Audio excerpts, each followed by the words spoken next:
Welcome to Integrate Yourself, everybody. I'm your host, Allison Pillow, and you can find me at pureenergypdx.com. Today, I'm here with a very special guest, one of my dear friends, Kristin Joy Davis. Kristin is an educator and an Enlifted Level 3 storywork coach. It was while she was teaching that she learned about the power of her words. Once she discovered the magic she could create by using her words differently, she knew she needed to share the magic with others. Kristin founded Language Ninjas to empower parents and children by empowering their language. She now guides parents in upgrading their communication with their kids. This is an amazing thing that you're offering, Kristin, and you just wrote a book. I can't wait to talk about that today. You wrote a children's book, and I've been talking about this lately with some of my friends, and I've had a couple other friends that have written children's books, and it's just really it's such a needed thing right now to be creating conscious media for kids, because they're going to be dealing with so much of a different world that we grew up with, right? It's already completely changed, right? So if you would do me a favor and just start out, I'd love for you to share more about yourself, how you came to be in this place of writing a children's book, helping kids with their language, which it's great to start with kids, but a lot of adults could use this too, honestly. So, but please share your story, and then we can get right into the book. Okay. So, yeah. I grew up around kids. My mom had a daycare, which she ended up opening because she got pregnant with me and wanted to stay home with her kids. So when I got to college, I was like, I want to work with kids. This is what I've grown up with. So I went in to be a teacher. And this was back early 2000s. There was a teaching boom at the time. So I kept getting I'd apply to schools to teach after I graduated from college with my degree in elementary education. I'd apply to schools and they'd be like, well, you need experience in order to work here. And I'm like, how do I get that experience without getting a job? So I went for a few years, I was substitute teaching. I ended up tutoring for a while. And then Lance and I, when we moved out to Oregon, I started working in a private preschool.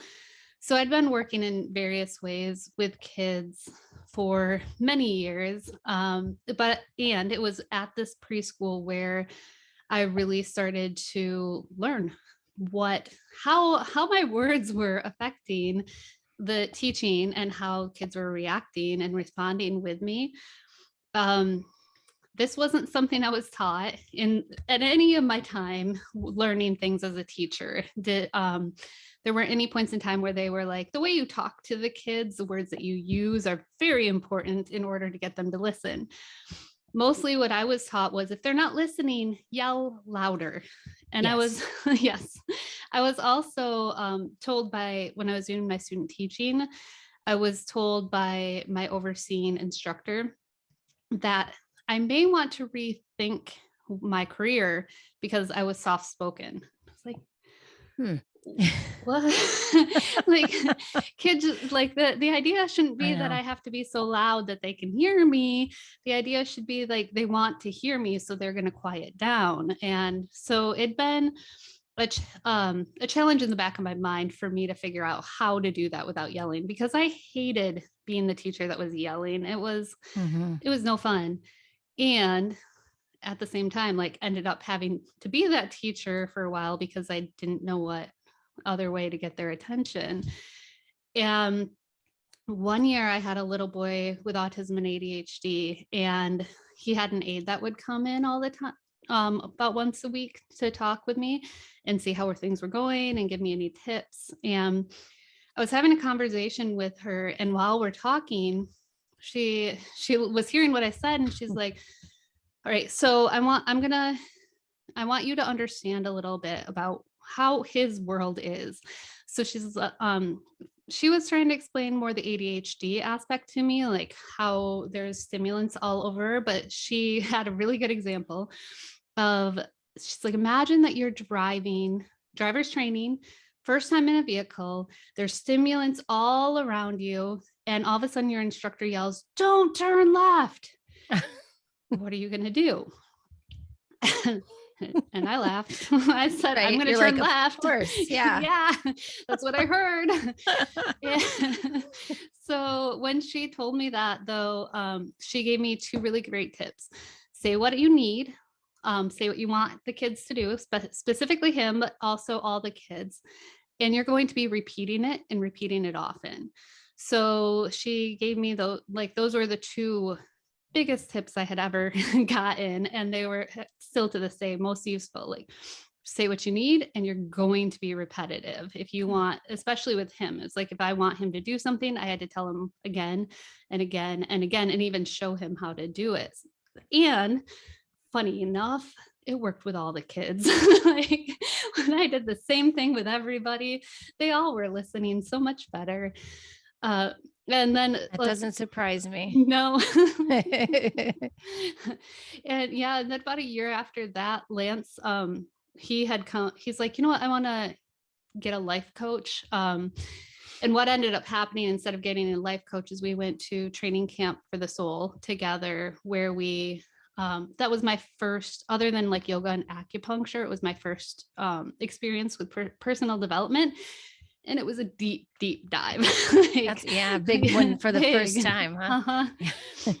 And with that, like, huge changes. Like, I started to realize how, with me working on myself and calming myself, how that changed within the classroom with my students. And then I learned about my words even more through vocabulary with Mark England. And what that started changing the vocabulary in my head. When I started doing that, that really changed a lot for me. So once I realized the impact of this as a teacher, I was looking for books about mindfulness, how to calm yourselves, different things like that. And I sent Mark a message at one point, and I was like, have you thought about doing vocabulary for kids? And basically his answer was, why don't you write the book? And then, so that led me to writing the book. And eventually I met my illustrator and friend, Rachel. And yeah, ever since I've met her and we started working together, it's been magical. So I've had a lot of fun and excited for more. That's incredible. And I love how you know, your curiosity led you to that place where you could understand, you knew that the yelling wasn't working. I remember personally I was also a preschool teacher at one point, and I also taught young kids gymnastics. And it's like, that's all I was taught too, is to yell at them louder. And I always felt so uncomfortable. I was like, this doesn't feel good. And the kids are not responding well to this. And I knew that there had to be a better way, you know, and, but again, I didn't have the tools. I wasn't taught that either. Because I didn't grow up with any of that as well. Like many of us don't. We are taught, like you're saying, on what not to do, but we're not really asked what someone wants or what they, someone would like for us to do. And now I feel like it's gotten to the point of so much soft talk. We've kind of gone to the other extreme, right? With everything, that it's so confusing what people actually want, because they're dancing around it with their language, right? Especially right now. I have no idea what rules I'm supposed to follow, and I'm an adult. I know. I think you could join the club, because most people feel that way, and things are constantly changing. So that tells me that there are really no rules. It's just dependent on what, somebody's clear, how much someone's clear, and what their clarity is around what they really are asking for and what they want themselves. Right. And so I feel like what you're doing with kids, you're helping them develop that at an early age, really, with that clarity, to maintain throughout the rest of their life, instead of it getting muddled and confused about, within the people pleasing realm Mm. or the saying the right thing, and all of that. There is discernment within that. And at the same time, there needs to be at some point some direct, language Mm-hmm. towards what we're trying to communicate, right? And so that's really valuable, what you're Mm-hmm. what you're doing. And so the book is called Abracadabra. How did you come up with that name? That is funny because when I was teaching at the preschool, I was bringing the older kids to school on the bus each morning, and we weren't allowed to listen to music because it'd be a distraction. So when the kids are on the bus, there's plenty of noise. You don't have any time to think. When they're off the bus, there's plenty of time to think. And I was driving the bus back to the school after dropping them off. And this was not too long after I started doing vocabulary and soon after training camp for the soul. And before either of those things, if you were to ever ask me, well, when I was asked, what is your 5-year goal? My answer, I was the person that was like, I don't know what I want for dinner tonight. So why would I know what I want 5 years from now? That was me. I can relate to actually that said so that. much. That's why I'm laughing. I'm just like, wow, yeah, that was me too. Yeah. Sometimes it still is, Yeah. Yeah, I mean, So for the first time ever, I started having things pop in my mind where, like, when I thought about 5 years from now, like, I'd get an image in my head of something. I'm like, okay, this is new and I can get behind this. So one of the days when I'm driving and it's quiet, all of a sudden a book image came into my mind and it said Abracadabra on it. And my name was on it. And I was like, okay, I'm taking that as I'm going to be writing a book. And I did try to pass it off to Mark first, and then he passed it right back. So it sounds like Mark. yeah. So I did try to think of other names for what it could be. And I was like, no, this one was in my head from the very beginning. And it feels like the best one to go with. So yeah. That and it's perfect because it's all about word magic, Mhm. and which is so appropriate for kids. I mean, how, Mm. teaching kids the magic of their words and what they can create by voicing their words is incredible. It's Mhm. and kids are at an age too that, I mean, they still have curiosity, they still have imagination, most of them. um and so they're able to explore that then, with this, which I think is so incredible, to be able to give them the opportunity rather than putting them in school and teaching them about, grammar Mm. or any of the technical, left brain stuff that we normally would learn about words.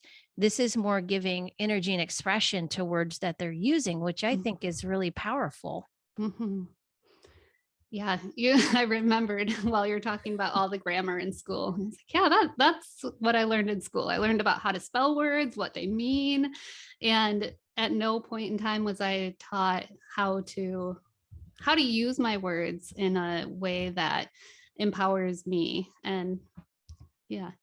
Yeah, and that's an important skill to learn. Mm. Um, yeah, I mean, do you see the educational system changing at any point? And especially with it really restructuring from Mhm. this past couple of years, I see a lot of I just see a lot of things in the educational system breaking down, honestly, Mhm. and people are realizing they're not working.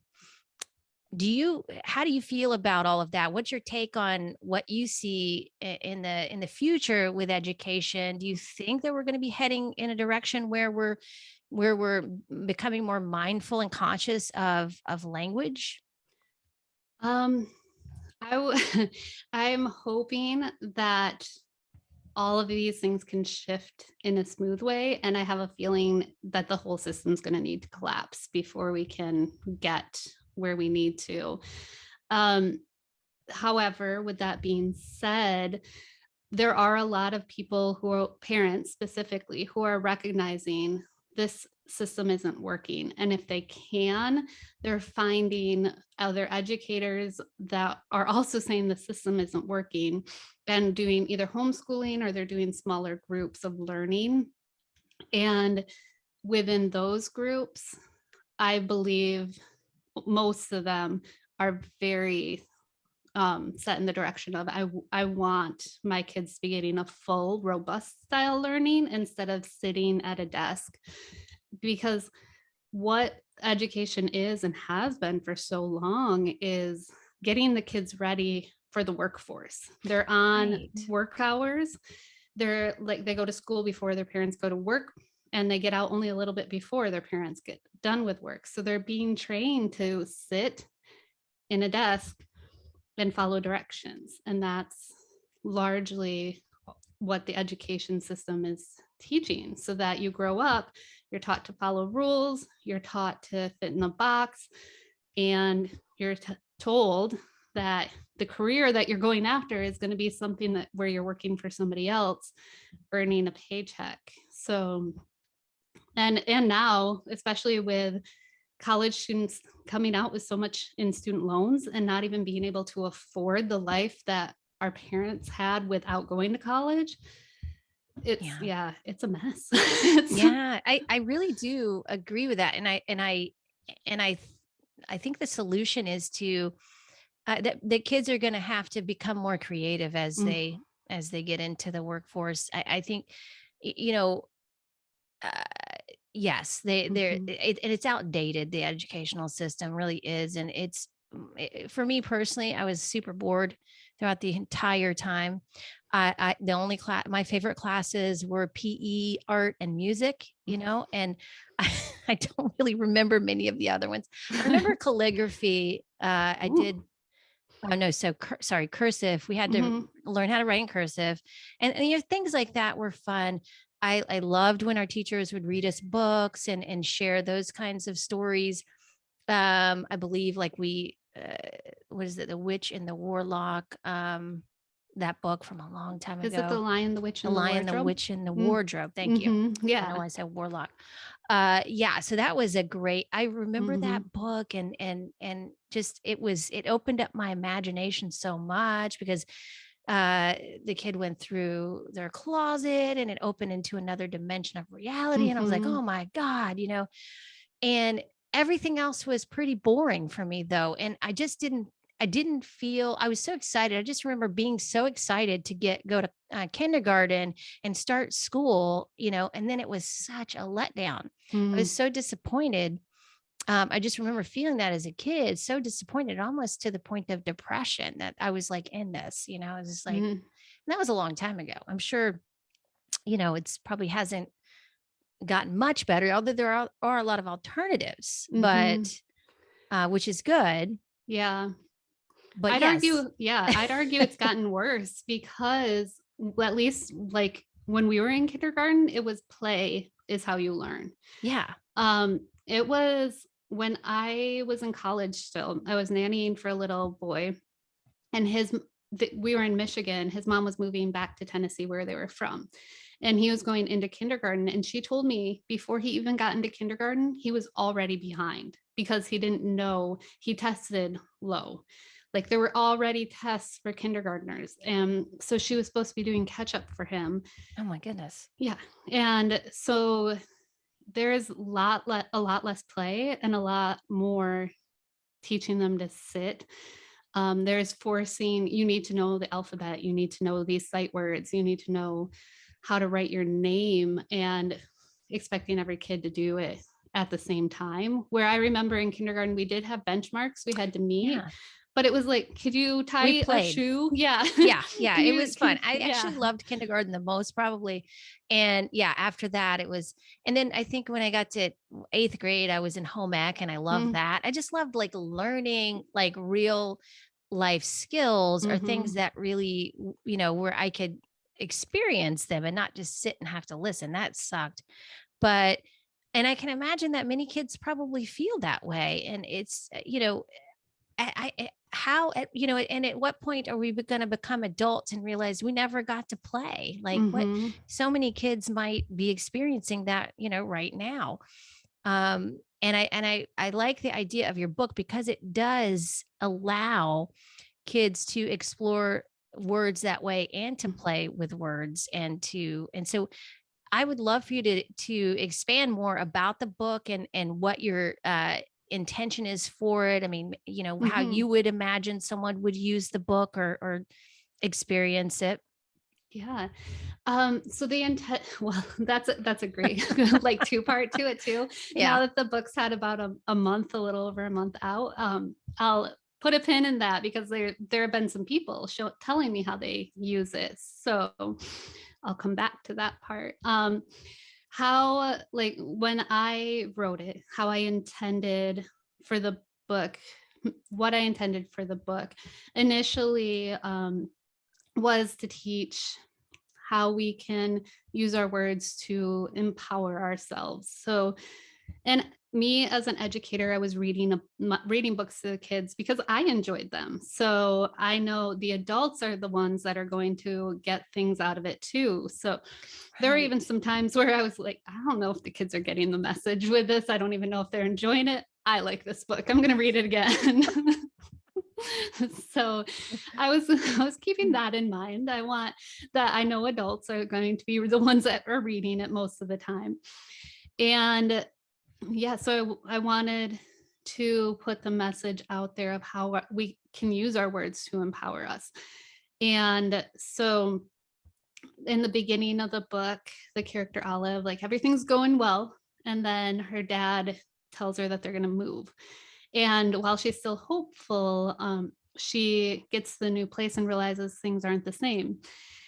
And so some kids are laughing at her. She's struggling with some tasks. Her parents aren't as attentive because of the move. And she's frustrated. And she ends up meeting someone who teaches her the power of her words and how the word abracadabra means with my words I create. So with that message, she's sent off the next day with the task of reorganizing, restating what she's done. So the next day looks a lot like the first day, but every time she encounters one of the obstacles, she now has a reminder of, oh yeah, my words, I can change my words. And that ended up changing how she felt about the situation. So instead of being upset and frustrated, she is able to rephrase what she says and then be like, okay, I've got this, I can do this. And then at the end of the book, she meets somebody who's feeling frustrated, and she gets to take that and use it herself and pass it on to the next kid. And so there's going to be a series going more specifically into each of the language types that got introduced. So we had she went through, yeah, all of them were introduced. Projections, where blaming somebody else, changing those to reflections. So like, they're being mean to me, to I can be a friend to others. Negations, I can't do this, to I can do this. And then her parents were using soft talk, like maybe we'll go later. And so she taught them about what soft talk is. And then they said, okay, we will go after dinner. So each of those were touched on, and there will be follow-up books that go focus on each type. So the little boy at the end of the book is going to be the main character in the next book. And slowly they're going to be building into Language Ninjas, which is the name of the brand, which they fall under. So they are slowly getting their skills with the words, and toward the end of the books, they'll be immersed in the Language Ninja world. So Very cool. For those people in my audience who aren't familiar with the term soft talk, and solid talk versus solid talk, and negations versus affirmation, would you mind just kind of giving a little explanation of those? Yeah. So my way I like to describe with it conflict language is what the negations, projections, and soft talk, they're considered conflict language. And the best way I like to describe them is they're words that create with chaos. So the negation is words with a not in them, like don't, won't, can't, couldn't, shouldn't. And when you're saying those words, they focus your mind on what you don't want. So yeah, the negations get you focus on what you don't want, or kids focus on what you don't want them doing. Projections are more like blaming. So you blame somebody or something outside of yourself. Like, it's all their fault. He did this. She never listens to me. It's not going my way.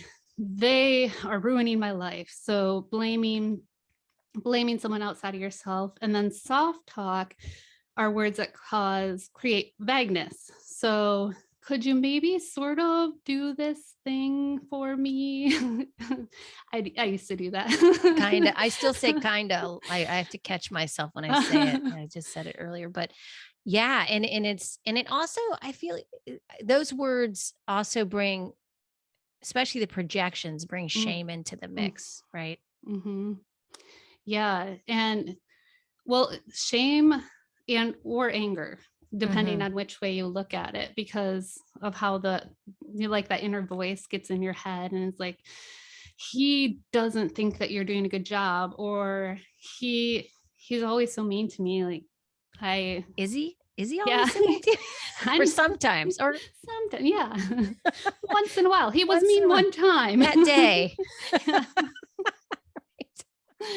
Yeah. So they do. You're right. It can cause you to look at people and be mad, or cause shame. Like, I'm not living up to what they believe. And I think with parents, especially, like when I think of my parents, all they want is the best for me. But I had in my head all the time, like, I'm not living up to what they want for me. So yeah, there's shame. That's how they learned how to parent too. Mm-hmm. Yeah. And it just gets passed down from generation to generation. That's why everybody keeps doing it, because no one knows any other way to do it except for a few people. And so this is, and kids can grasp these concepts, I believe, very easily as well. You know, and so the solid talk would be more what you want, and the reflection would be like bringing it back to you, like what how's this, instead of pushing it, externalizing it, you're just bringing it back to yourself as a reflection. And then the what was the other thing, that the affirmation would be like what is happening, right? Actually, what is happening versus what you're projecting is happening, I suppose. So yeah, or or not focusing. It's more focusing on what you want, I believe too. But yeah, I love all of that. And I just, it makes, because when I first took that vocabulary course, I was like, it's so simple, yet I'm not doing this. And nobody else is that I know. Few people are. Wow, and it's just so great to bring that into childhood education, because I mean, what better way to create a reality we want to be living in by starting early, and start to do that early, even, and then possibly kids could start to discern between what they're hearing from adults, even though, as a kid, you are in a different position, but, and you can also start to learn, that sometimes adults don't know everything. like you might. I don't. I don't either.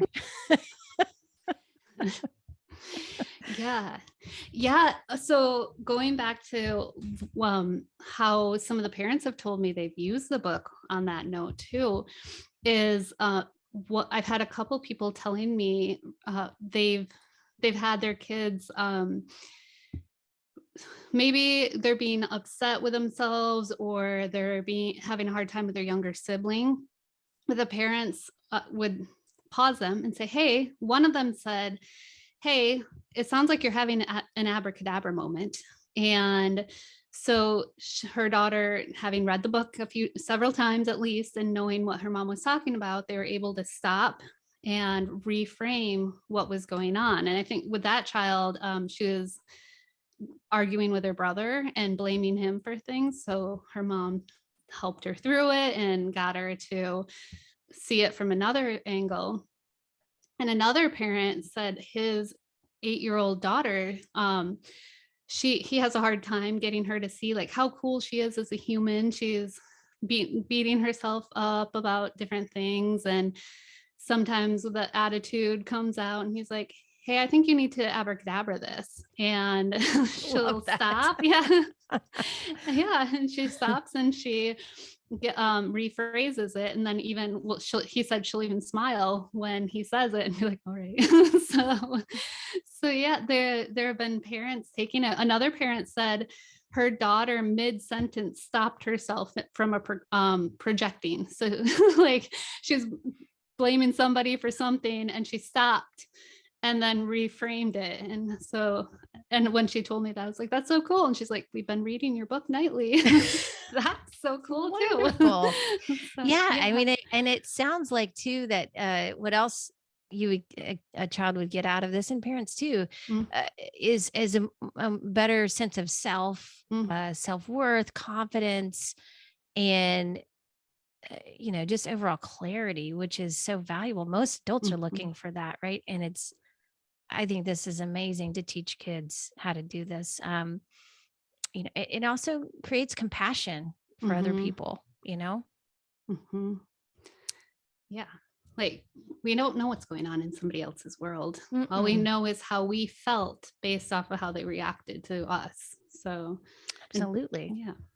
And who knows what we said, that how they reacted to it. Yeah, it's come across wrong. Exactly. It's communication. You have to. It's really the art of communication that we could give ourselves an opportunity to learn at any age. And so yeah, this is fantastic. I remember when my kids were little, I stumbled upon this book called Love and Logic, and I started using that. I don't know if you're familiar with that, but that was from a long time ago, and it was similar, but not quite the same.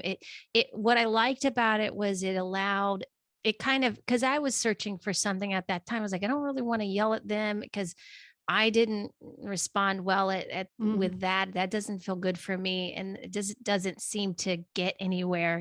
Just the energy of it feels terrible. You don't want to and create that shame and blame, with your kid, and so, my parents, they made mistakes, but they did have a certain level of compassion as they parented me too. So I did get that, with my parents, and some understanding, and, so that to me felt good as a parent to be able to give to my child. And so I used that. It was moments of like getting their attention and then and pausing, like for example, if they're in a temper tantrum, they suggest to use uh-oh, and just something to get their attention, and just something, it was kind of funny. We joke about it now. My kids are 18 and 20, but are they're men now, but it was like I still say it to my 20-year-old every once in a while. He's just like, mom, like, because he would just like, what? He would just get his attention so much. And I was like, let's slow down for a second and, what's going on. And so my youngest, it didn't work on him at all. I mean, he was just like, whatever, I don't care what you think. So it depends on the personality, but I like this much better because you're helping them own what they are, helping them become empowered and own their own language and own their own expression of that, which is really powerful for kids as they get older, because, go from making noises to get attention to actually then using words. And nobody really ever teaches them how to do that. So this is fantastic. Yeah. Yeah, that's a good point too, because they're following us as adults. They want to be like us. So they're trying so hard to walk, and then they start walking, and they're also trying to talk because they want to communicate with us. And along the way, what's one of the first words that kids learn? Like mom or dad, right? And then after that is usually yes no. Or no. No, yeah, no is right. That's right. No, don't do that. Stop that. They're setting their boundaries early. Yeah. So they learn a lot of what not to do, or what they are told not to do. Yeah. Because ultimately parents want to keep their kids safe. I remember being a parent, a young parent, And it's scary when you have your first kid in a way, not I don't know, scary is the right word, but it's you have a lot of responsibility. You have to Mm. keep this human being safe. You have to keep this human being from, I mean, they just walk off or whatever, you got to pay attention constantly. So Mm-hmm. it can be stressful as a parent. So there's compassion there. Mm-hmm. Parents have a lot to juggle. There's no parenting handbook out there. There's lots of books for parenting, but there's nothing that's, you don't get anything from the hospital when you have, or at home, wherever you Right. birth your baby. And so it's nice to have something that parents can use, especially in this day and age with everything Mm-hmm. that's happening. Especially like we were talking about with the educational system Mm-hmm. breaking down and it's changing. So I have always thought with kids, it's less is more. I Mm-hmm. don't understand this whole thing. I've seen lately a lot of uh I don't know what to call it, but like it controlling kids' experiences and stuff, Mm. from parents. And I've seen that sometimes, like when I've been on, hikes and stuff. And it's really interesting. I'm just like, sometimes I don't feel like kids are allowed to just play. Mm-hmm. You know, I almost feel like the less is more as a parent, um, and let the kid explore and find their own, you know, solutions Mm-hmm. or challenges and find ways to get through that, and you support them, but you're not Yeah. doing it for them, right? Mm-hmm. Yeah. Yeah, that's had me thinking about when I was where I taught at the preschool. It was really controlled because safety first. We would be writing up reports anytime something happened with the kids too, and like if anything happened on the play equipment outside, then we've got to talk to corporate. So you're doing anything and everything to maintain that everybody's safe so that you're not having to write reports or call corporate because somebody fell off of the play structure or Right. all these different things where yeah, it felt like there were so many things being tied behind my back for safety that I'm like, I want to let them play. I want to let them have fun. I want them to be able to have the experiences I had where I just had free range of the playground. And I cannot do that. I've got to instead be here telling them how to play safely. And if they're acting like children, stop them and then redirect them to play less, play more safely. So, yeah, it's, I feel like the world's very Mm. much become like, you gotta keep them from getting hurt, keep them from learning and exploring because that could lead to injury, which actually recently I remembered growing up in the 80s, not almost every, but I felt like there were so many TV shows where somebody lost a limb or you were hearing stories about people who lost fingers or lost Yes, arms or like chopped it's their true. foot while I lawn mowing. remember that. Yeah, I do remember that. It is weird Uh-huh. how it gets into people's psyche, and because I remember, I mean, I was born in the 70s, so, and I grew up in the 80s as well. And I just remember there were times where we would get in our friend's dad had an MG, and we'd get in the back and sit on the back of the seat. Weren't even in seat belts, Mhm. sitting on the back of the seat without the top, okay? And we're going over these hills as fast as he could go. Now, okay, that's super irresponsible, right? But that's what it was like in the 70s. And no Mhm. one was like, not saying that's the way to do it, but it's just interesting the contrast of where and where we've come to now, although we've learned more and we're probably smarter in some ways. And in some ways, we've clamped down almost too much to the Mhm. extreme. And kids are now afraid to, as they get older, this is why they're afraid to do anything Yeah. because they weren't allowed to explore.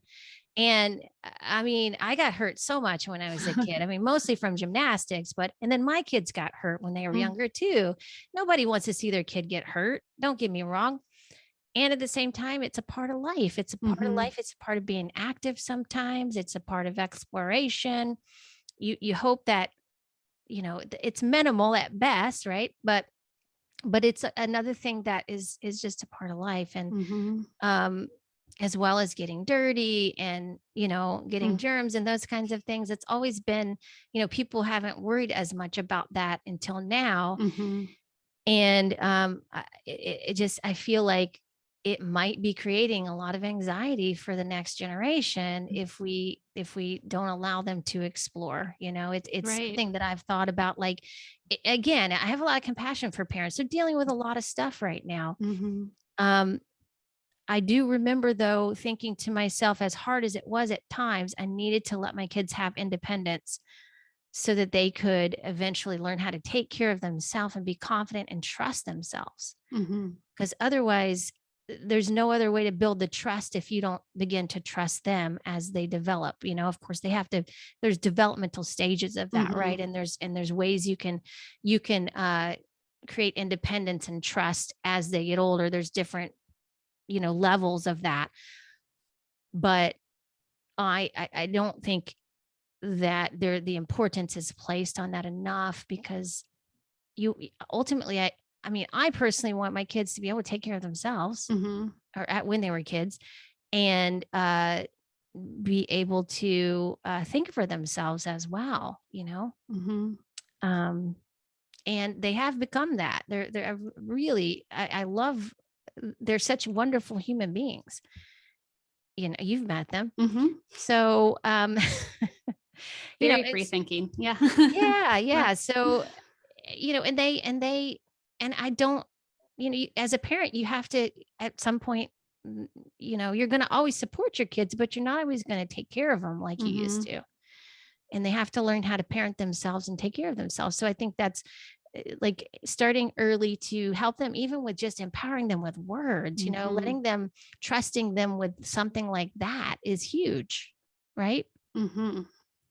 Yeah, my main ultimate goal behind when I wrote the book was I want kids to be able to have the tools while they're kids, while they're building their identity and developing who they are as a human, so that they, unlike me, don't become 36-year-olds who are just for the first time learning Yes. that, oh, my world doesn't have to look like this. I don't have to feel stuck every day.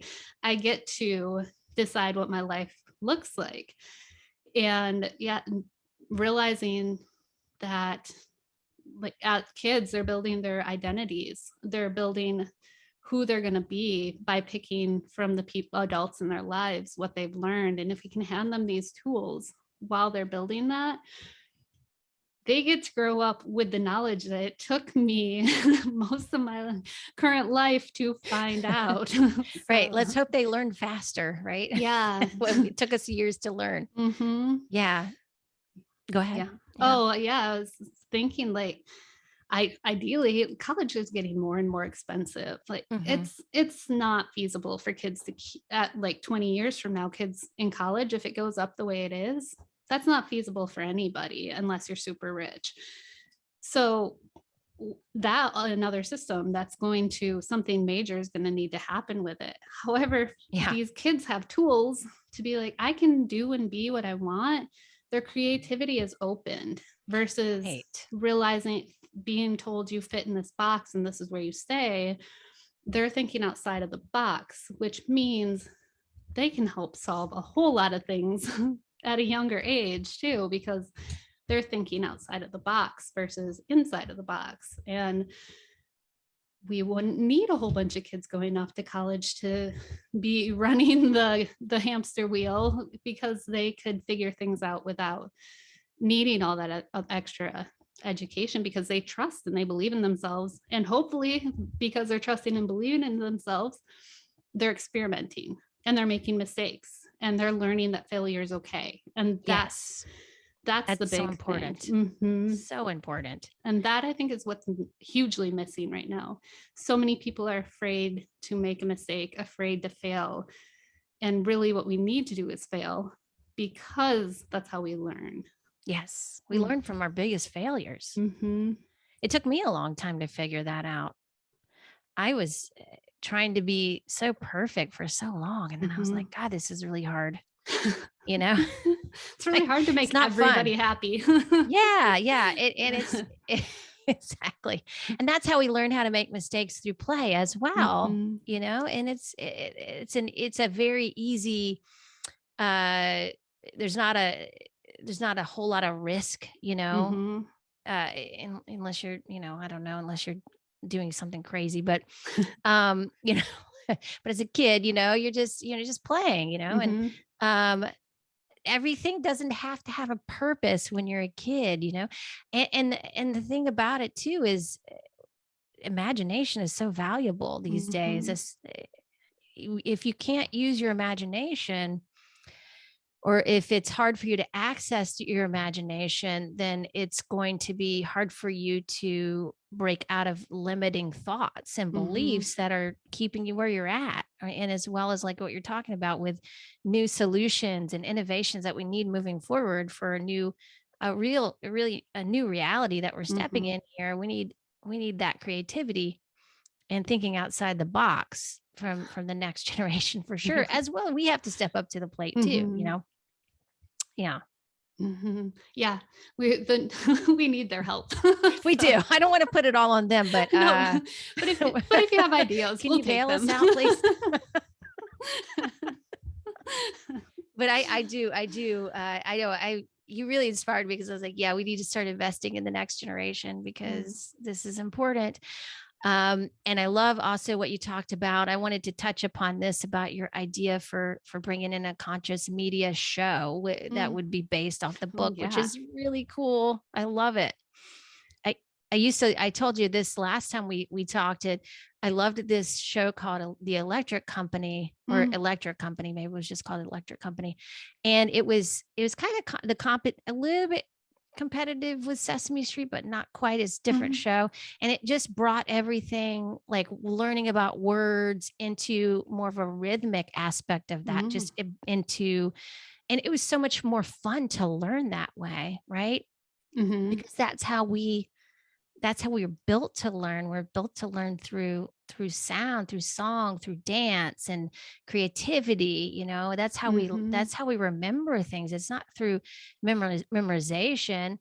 Like you said earlier in the conversation, repetitiveness, yes, that's important. Those are our rituals and things, um, and how we start to build new patterns, but also the play Mhm. unlocks your creativity, right? So that Yeah. you can explore that. And um, I really think that it's a shame that we've taken music and PE out of the mix Mhm. in most schools, and art too. It's just those I feel like are so important for Mhm. developing the whole human, right? Yeah. I I still remember a lot of the schoolhouse rock songs. Yeah, those were great. Uh-huh. Yes. And yeah, you remember them now, right? Uh-huh. Because of the way they were, created, and it just, you don't forget songs like that, You're those are right. that's the you don't. So yeah, most of the stuff in my history books, I mean, it's just like, yeah, but no, I do remember some history, Mhm. but I yeah, like as I just always remember things that way better than I did reading it in a book so much sometimes. But times have changed. I can read now. Yeah. I'm good at reading. So, and I've written a book too. It's true, So, you have. yes. But yeah, I think it's so important for kids to be Mhm. able to equate learning with having fun and not put so much seriousness into it. It's kind of a bummer to do that. Mhm. So, yeah. Yeah. So, what do we want to create, Kristen? We want to create more rhythm, right? Into Mhm.